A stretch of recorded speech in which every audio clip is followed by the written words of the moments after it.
Hello, this is Owen Katongo Kabanda, your management and leadership advisor. So we had a question from someone asking, how do I balance, my operational needs, against the requirements of the law for my employees to be on leave? Well, the issue is that when something is given by law and it sits in your contract of service with your employees, it's important that you make sure that you comply. And that is when it comes to issues around leave days.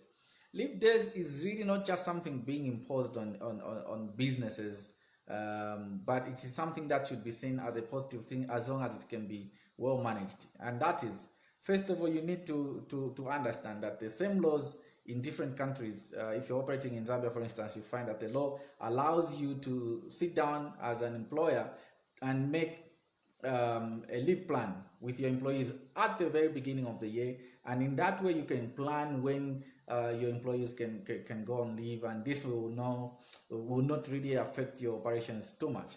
However, it's also important to understand that the leave should not just be seen from the company's point of view that it is disturbing your operational needs. However, it should also be seen as one aspect that allows your employees to go and rest. It's important. The body, just like any machine, a machine, for instance, will require to go for servicing. So also an employee requires from time to time to go and rest so that they can be very productive when they come back.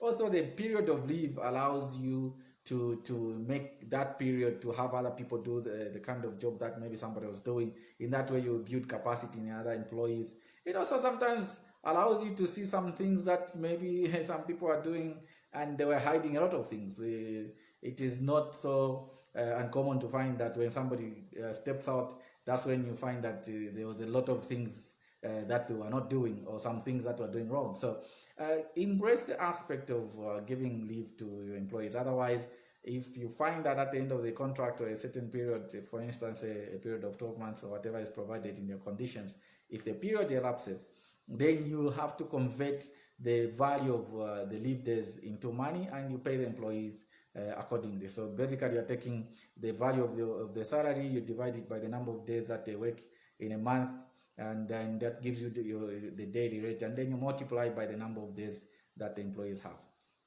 Once again, this is Owen Katongo Kabanda, your management and leadership advisor, wishing you the very best in your work with your employees, and try to ensure that you do everything to get the best out of your employment relationships.